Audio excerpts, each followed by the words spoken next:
So, good morning, students. Next, we are doing is Bend's rule. So, what is Bend's rule?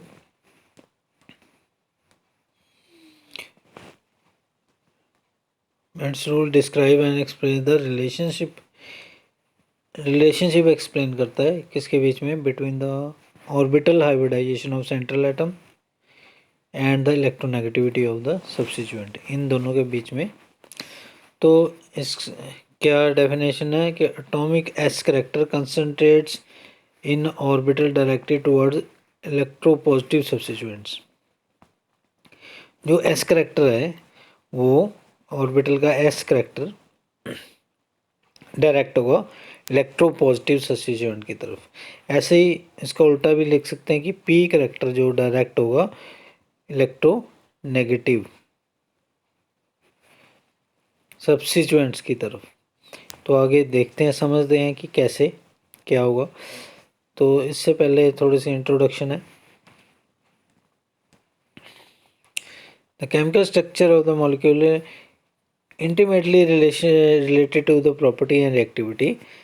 So the valence bond theory proposes that the molecular structure are due to covalent bonds between atoms and each bond consists of two overlapping and typically hybridized atomic orbital. ठीक है, तो valence bond theory ने ये hybridisation का concept बताया था कि hybridisation कैसे होती है। और P block elements in the molecule are assume to hybridise. P block elements जो है एस पी एन की तरह हाइब्रिडाइज करते हैं। एन इज द 1 2 3 या S P hybridisation, S P two hybridisation, S P three hybridisation ऐसे होती है। तो in addition hybrid orbital are assume to be, जो जितने भी हाइब्रिड ऑर्बिटल हैं assume to be equivalent, be बराबर हैं सारे। कहने का बराबर कैसे, मतलब कि जिनका जो पी करेक्टर अगर सपोज करो एस पी थ्री है, एस पी थ्री से जैसे एस पी थ्री से कितने ऑर्बिटल बने, हाइब्रिडाइज ऑर्बिटल कितने बने, 4 बने। और चारों में पी करेक्टर इक्वल है और एस करेक्टर भी इक्वल है। ठीक है, यानी फर्स्ट में भी एस करेक्टर उतना ही, सेकंड में भी, थर्ड में भी, फोर्थ में भी। ऐसी पी करेक्टर भी फर्स्ट में भी, सेकंड में भी, थर्ड में भी, फोर्थ में भी पी करेक्टर की परसेंटेज कितनी रहेगी, 75% रहेगी और एस करेक्टर की 25% रहेगी। तो ये फिक्स है। ठीक है, तो result from this approach is good. तो इस अप्रोच से रिजल्ट गुड है, बट इम्प्रूव किए जा सकते हैं by isovalent hybridisation in which the hybridise orbital में have non integer and unequal p character. But अगर ये एज्यूम, बेंट रूल ये कहता है कि अगर ये एज्यूम कर लें कि इनका पी करेक्टर इक्वल नहीं है, मतलब पहले में जैसे मैंने आपको बताया कि 4 ऑर्बिटल है, 4 ऑर्बिटल में हर एक में अगर एस करेक्टर 25% है तो ऐसा नहीं है। बेंट रूल कहता है कि जो पी करेक्टर और एस करेक्टर है वो डिफरेंट हाइब्रिडाइज ऑर्बिटल में भी अलग अलग हो सकता है। बॉन्डिंग के टाइम पे ये बदल जाता है, जैसी बॉन्डिंग होने लगती है ये बदल जाता है। कैसे? The Bent rule provide the quantitative estimate as to how the hybridise orbital should be constructed. तो बेंट रूल ये बताता है हाइब्रिडाइज ऑर्बिटल कैसे बनाने चाहिए। The molecule and the central atom bonded to the multiple groups will hybridise. इस तरह से हाइब्रिडाइज करेंगे सेंट्रल एटम के around so that the orbital with the more S character are directly toward the electropositive group. ठीक है, S character जिसका ज़्यादा है वो इलेक्ट्रोपॉजिटिव ग्रुप की तरफ जाएगा और जिसका पी करेक्टर ज़्यादा है वो इलेक्ट्रोनेगेटिव ग्रुप। तो ये बेंट रूल कहता है, ये बेंट रूल है, ये बेंट रूल कहता है ये। ठीक है, तो एस करेक्टर जिसका ज़्यादा है ऑर्बिटल, जिसका एस करेक्टर ज़्यादा है, hybrid orbital with the S character directed towards the electropositive group and with the orbital with the P character with directed toward the electronegative group. By removing the assumption all the hybrid orbitals are equal. अगर ये assumption remove कर दें तो सारे equivalent हैं। और better ये assumption remove कर दें कि सारे हाइब्रिड ऑर्बिटल इक्वलेंट हैं, बेटर प्रेडिक्शन और एक्सप्लेनेशन होती हैं। मॉलिक्यूलर ज्योमेट्री में, और बॉन्ड लेंथ भी कैलकुलेट की जाती है. So bent rule has been propose to the alternative to the VSEPR theory as the elementary explanation for the observed molecular geometry of simple molecules with the advantages of being more easily reconcilable with the modern theories. तो Bent rule ने काफ़ी अच्छी explanation दी कुछ compounds के, वो हम आगे जाके देखते हैं कि कैसे. So bent rule can be generalise to d block. Bent rule को डी ब्लॉक के लिए भी यूज़ किया जा सकता है. Hybridisation of metal centre is arrange the orbital with the more S character is directed towards the ligands. जिसका s character orbital, जिस ऑर्बिटल का एस करेक्टर ज़्यादा है, ठीक है, वो मोर एस करेक्टर मतलब एस करेक्टर ज़्यादा एस करेक्टर लिगेंड की तरफ कर देंगे और and form the bonds with the covalent character and form the bond covalent character. Equivalently orbital with more d character is directed towards the group that form the bonds of greater ionic character. So इस तरह से ये D block elements में भी, ये history है इसकी. चलो हिस्ट्री तो इतना नहीं है, सीधा ही जस्टिफिकेशन पे आते हैं. Example, this is the example. So इस एग्जांपल से हम फ्लोरोमीथेन इसका एग्जांपल है.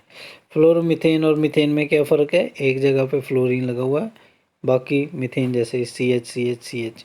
तो फ्लोरीन लगने से बेंट रूल कैसे प्रूव हो जाएगा, ये हम देखते हैं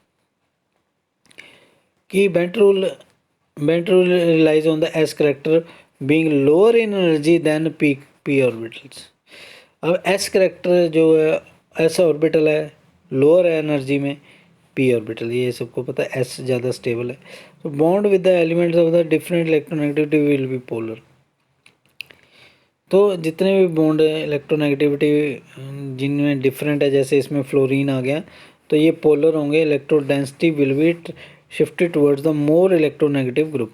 तो इसके जैसे CF बॉन्ड है, CF बॉन्ड में इलेक्ट्रॉन ज़्यादा फ्लोरीन की तरफ होंगे क्योंकि वो ज़्यादा इलेक्ट्रोनेगेटिव है, और CH बॉन्ड में इलेक्ट्रॉन पेयर ज़्यादा कार्बन की तरफ होगा क्योंकि कार्बन ज़्यादा इलेक्ट्रोनेगेटिव है H और C के कंपैरिजन में.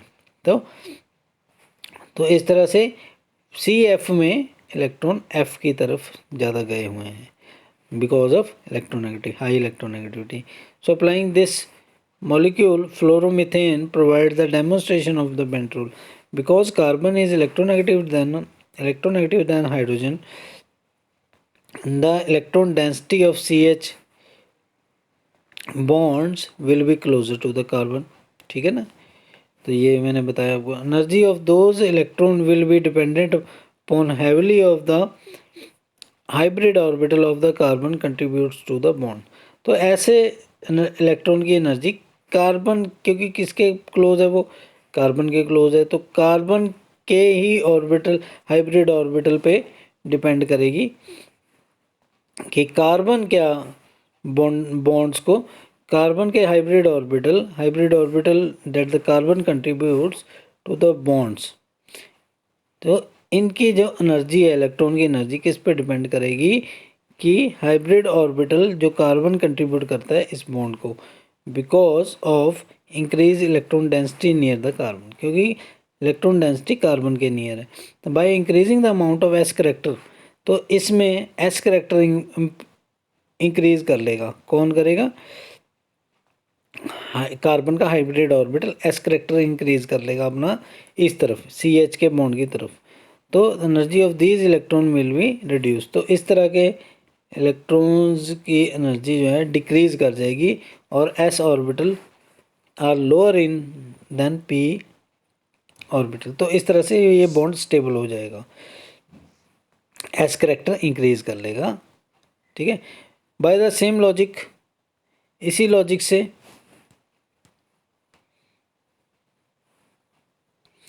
The fact that fluorine is more electronegative. अब फ्लोरीन है जो कार्बन और फ्लोरीन में जो बॉन्ड है, कार्बन और फ्लोरीन में फ्लोरीन की तरफ इलेक्ट्रॉन गए हुए हैं, ज़्यादा इलेक्ट्रोनेगेटिव है. The electron density of CF will be closer to the fluorine. तो ऐसे में फ्लोरीन की तरफ इलेक्ट्रॉन गए हुए हैं। तो hybrid orbital that the carbon contributes, जो कार्बन कंट्रीब्यूट कर रहा है हाइब्रिड ऑर्बिटल किसमें, CF बॉन्ड में, will be relatively less electron density, तो उसमें इलेक्ट्रॉन डेंसिटी कम होगी। तो कम होगी तो क्या हो जाएगा, then it is CH case in then in the CH case के कंपैरिजन में, so that the energy of the bond will be less dependent on carbon hybridisation. तो इस केस में कार्बन की हाइब्रिडाइजेशन पे एनर्जी इतनी डिपेंड नहीं करेगी बॉन्ड की एनर्जी। क्यों? क्योंकि वो कार्बन से दूर चला गया, फ्लोरीन के पास आ गया। लेकिन CH बॉन्ड में क्या होता था, CH बॉन्ड में क्योंकि कार्बन के नज़दीक है तो इसकी एनर्जी पे ही, कार्बन के हाइब्रिड ऑर्बिटल की एनर्जी पे ही इलेक्ट्रॉन की एनर्जी डिपेंड करेगी। लेकिन ये कार्बन से दूर चले गए तो कार्बन के हाइब्रिड ऑर्बिटल की एनर्जी पे इलेक्ट्रॉन की एनर्जी कम डिपेंड करेगी लेकिन कम करेगी। ठीक है, bye directing hybrid orbital of P character towards fluorine. तो ऐसे में फ्लोरीन की तरफ अगर P करेक्टर दे दिया, then the energy of the bond is not increased by much. तो बॉन्ड की एनर्जी इतनी इंक्रीज नहीं करेगी। तो P करेक्टर देने से, ज़्यादा देने से बॉन्ड की एनर्जी को इतना कोई फ़र्क नहीं पड़ेगा, इंक्रीज नहीं करेगी, क्योंकि वो दूर है, इलेक्ट्रॉन्स दूर हैं उससे, तो इलेक्ट्रॉन्स को इतना कोई फ़र्क नहीं पड़ेगा। Instead of directing equivalent sp3 orbital, तो इसलिए इक्वलेंट sp ऑर्बिटल सारे सब्स्टिट्यूएंट्स को डायरेक्ट करने की बजाय shifting of s character towards CH की तरफ s करेक्टर ज़्यादा हो गया। ठीक है, CH की तरफ S करेक्टर ज़्यादा हो गया और स्टेबलाइज, और those bond greatly because increased electron density near the carbon. So carbon की तरफ क्योंकि इलेक्ट्रॉन डेंसिटी ज़्यादा है, तो while shifting the S character away from CF bond will increase its energy by lesser amount. तो S character CF bond से कम करने और P करेक्टर इंक्रीज करने से इसकी एनर्जी इतनी नहीं इंक्रीज करेगी। ठीक है, because the bond electron density is further from the carbon, क्योंकि इलेक्ट्रॉन बॉन्ड डेंसिटी है, जो बॉन्ड्स इलेक्ट्रॉन डेंसिटी है वो दूर है कार्बन से, जैसे कि मैंने आपको ये अभी बताया, समझाया। तो atomic S character on the carbon atom has directed towards the more electropositive hydrogen. तो S character more electropositive hydrogen की तरफ गया and away from the electronegative fluorine. तो इलेक्ट्रोपॉजिटिव हाइड्रोजन की तरफ S करेक्टर ज़्यादा गया और अवे, और इलेक्ट्रोनेगेटिव फ्लोरीन से दूर चला गया। और यही वो बेंट रूल सजेस्ट करता है कि S करेक्टर इलेक्ट्रोपॉजिटिव ग्रुप की तरफ ज़्यादा जाएगा, इलेक्ट्रोनेगेटिव ग्रुप की तरफ कम जाएगा। इलेक्ट्रोनेगेटिव ग्रुप की तरफ कौन सा करेक्टर जाएगा, P करेक्टर जाएगा, क्योंकि वो कम स्टेबल है S से। तो यही बेंट रूल है। और बेंट रूल के कॉन्सिक्वेंसेस में बॉन्ड एंगल और एप्लीकेशन दी हुई है, कहाँ कहाँ पे बेंट रूल यूज़ कर सकते हैं। जैसे बॉन्ड एंगल्स में एक्सप्लेन कर सकते हैं कि बॉन्ड एंगल्स में बेंट रूल प्रोवाइड करता है कि Bent rule provide the explanation why some bond angle differ from the ideal geometry. Bond angle ideal geometry से क्यों डिफर करते हैं, तो उसको समझने से पहले ये समझना होगा कि ये कंपाउंड है मीथेन, ठीक है, इथिलीन एंड एसिटिलीन। तो इसमें जो कार्बन एटम की जो हाइब्रिडाइजेशन है वो sp3 sp2 sp है। ठीक है, टुवर्ड्स द हाइड्रोजन सब्स्टिट्यूएंट्स। और बॉन्ड एंगल इनके हैं 109.5, 120, 180 H के साथ, C और H के साथ। तो इससे ये पता चलता है, क्या पता चलता है कि hybridise atomic orbital with the higher P character will be smaller angle। तो पी करेक्टर जितना ज़्यादा बढ़ेगा, तो इसमें आप देख सकते हैं कि पी करेक्टर सबसे ज़्यादा इसमें बढ़ गया। पी करेक्टर जितना ज़्यादा बढ़ेगा उतना ही स्मॉलर एंगल होगा। सॉरी, इसमें सबसे कम है पी करेक्टर, उल्टा बोल दिया मैंने। इसमें सबसे कम है और इसमें सबसे ज़्यादा पी करेक्टर है। SP3 है ना, पी करेक्टर ज़्यादा है, ठीक है, 75% पी करेक्टर है। तो इसमें बॉन्ड एंगल उतना ही छोटा है। तो पी करेक्टर जितना ज़्यादा बॉन्ड एंगल उतना कम, और पी करेक्टर जितना कम बॉन्ड एंगल उतना ज़्यादा, इन्वर्सली प्रोपोर्शनल हो गया। तो ये जो एग्जांपल है, अब इसमें भी आप पेंट रूल लगा के देख सकते हैं। क्या क्या डाईमिथाइल ईथर, मिथेनॉल और वाटर, ठीक है, 111, 107 to 9, 104.5, ठीक है, और methanol 107, water, therefore oxygen difluoride 10। तो इसमें क्या हो क्या रहा है बेसिकली, जैसे जैसे हम नीचे को जा रहे हैं,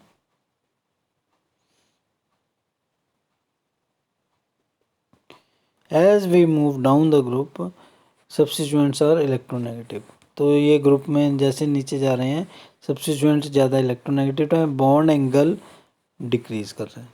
तो जैसे हमने बताया था कि सब्स्टिट्यूएंट इलेक्ट्रोनेगेटिव है, तो बेंट रूल से क्या हो जाएगा, जैसे इलेक्ट्रोनेगेटिव ग्रुप आएगा तो पी करेक्टर इंक्रीज करेगा इस ग्रुप की तरफ, तो उससे क्या हो जाएगा, पी करेक्टर इंक्रीज करेगा। और पी करेक्टर के इंक्रीज करने से, अभी हमने देखा कि पी करेक्टर के इंक्रीज करने से बॉन्ड एंगल कम होता है। तो इसीलिए देखो 111 से बॉन्ड एंगल कम होता है, 103 पे चला गया। तो दिस इज द एक्सप्लेनेशन, ठीक है। तो ऐसे ही बॉन्ड लेंथ के लिए एक्सप्लेनेशन है। बॉन्ड लेंथ में ये देखते हैं कि similarly the bond angles hybridisation of the atomic atom can be related to the length of the bond as the bonding orbital s character, the sigma bond decreases as the bonding orbital increase in s character, sigma bond length decreases। जैसे जैसे ये S character increase करेगा, sigma bond length decrease करेगा।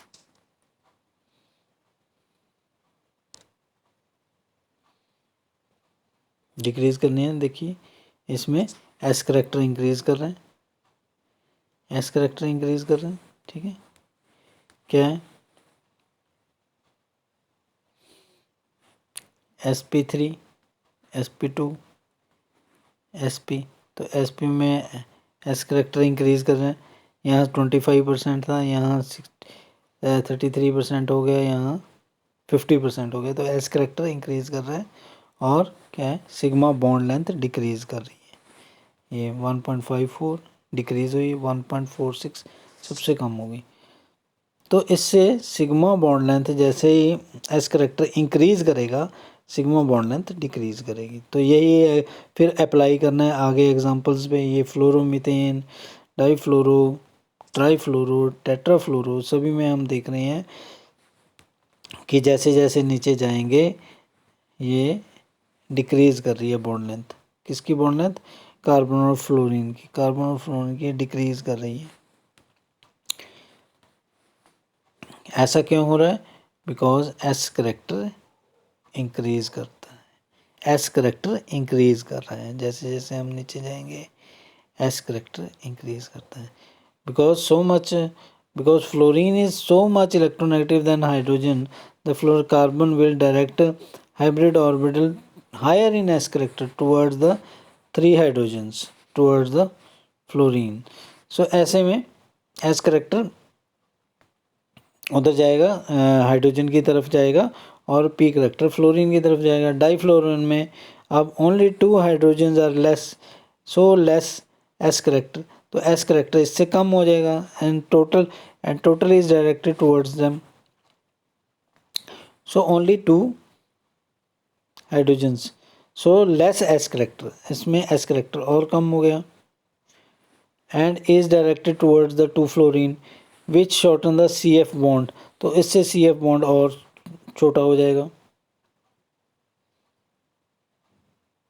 ठीक है, this trend hold in way that the tetrafluoromethane bonds which have highest S character, टेट्राफ्लोरोन में highest S character है and shorted bond length आ जाएगी। सो सिमिलर एग्जांपल नेक्स्ट है JCH coupling constants में इसका JCH coupling constant में NMR में ये देखा कि NMR में ये देखा गया कि S character of the bonding orbital between hydrogen and carbon is via this coupling theory predicts that JCH values will be higher in bonds with a more S character. In particular, one bond CH coupling constant and CH is related to the fractional S character. तो JCH values higher होंगे कहाँ पे, जहाँ पे S character ज़्यादा होगा। तो ये देखो एस करेक्टर ज़्यादा होगा तो वैल्यू ज़्यादा बढ़ेगी। तो JCH वैल्यू मिथाइल ग्रुप्स की बढ़ रही है, ये मिथाइल ग्रुप है। ठीक है, हम चेंज कर रहे हैं, ये H की साथ में ये एल्डिहाइड ग्रुप लग गया, फिर Cl3 ग्रुप लग गया, ट्राईक्लोरो लग गया, उसके बाद OH ग्रुप लग गया, उसके बाद F ग्रुप लग गया। जैसे जैसे हम नीचे जा रहे हैं इलेक्ट्रोनेगेटिविटी इंक्रीज कर रहे हैं, तो इनकी जो इस CH मिथाइल की प्रोटॉन्स की JCH वैल्यू है इंक्रीज कर रही है। वो क्यों कर रही है? क्योंकि एस करेक्टर इंक्रीज कर रहा है। जैसे जैसे हम नीचे जाएंगे तो एस करेक्टर मिथाइल का as electronegativity increases, amount of P character directed toward the substituent increases. तो इलेक्ट्रोनेगेटिव ग्रुप की तरफ पी आ जाएगा और उससे एस करेक्टर इसमें बढ़ेगा, मिथाइल ग्रुप में, मिथाइल प्रोटॉन में एस करेक्टर बढ़ेगा। So this is it and this is the end of the chapter.